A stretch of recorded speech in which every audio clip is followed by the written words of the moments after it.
आपको इस बात का ध्यान रखना चाहिए कि जिस रास्ते पर आप चल रहे हैं वही रास्ता देने वाला भगवान आपकी परीक्षा लेने के लिए आपके पास विपरीत भावनाएं भी भेजेगा। यह एक सिद्धांत है।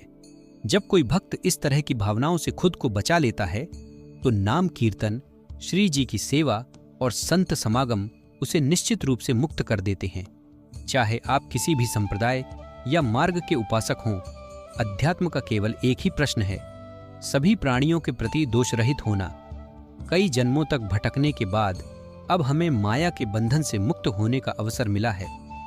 जड़ चेतन की ग्रंथि का मतलब है कि हमारा चेतन स्वरूप अपने आप को भूलकर इस 5 तत्वों से बने शरीर को ही मैं मान लेता है। मैं करता हूं, मैं भोगता हूं, ये सब इसी ग्रंथि के कारण होता है। माया क्या है?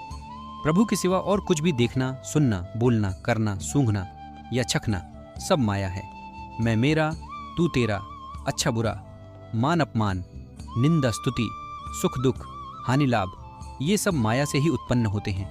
जब भगवान किसी जीव पर दया करते हैं तो उसे मनुष्य का शरीर देते हैं और सच्चे संतों का साथ मिलता है।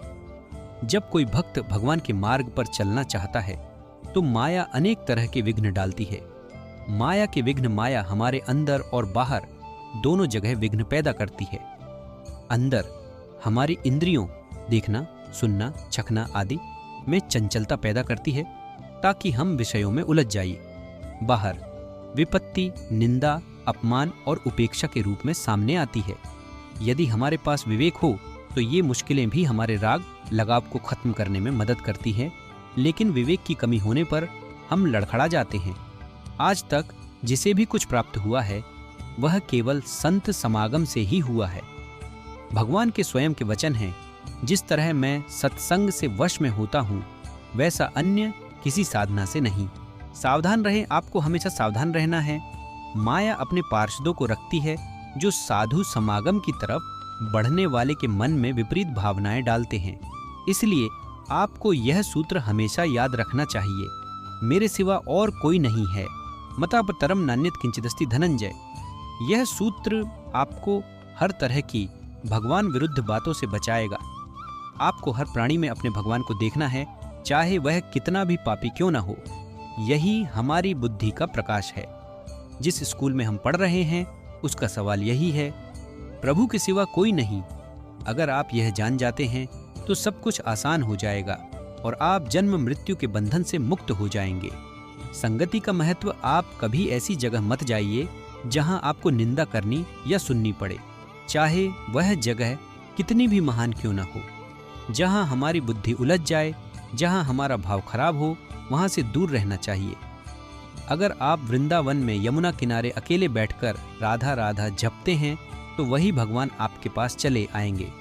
भक्तों की निंदा करना बहुत बुरा है, इससे कई जन्मों के पुण्य क्षण भर में नष्ट हो जाते हैं। जब आप यह जान लेते हैं कि संसार में केवल भगवान ही हैं, तो आप किसी की निंदा नहीं कर सकते।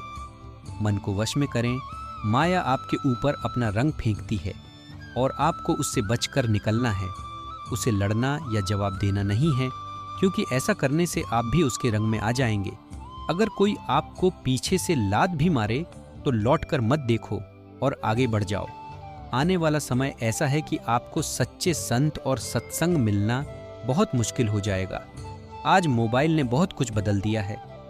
जहां पहले भक्त अपनी जन्मभूमि बताने में भी संकोच करते थे, वहीं अब सब कुछ लाइव चल रहा है।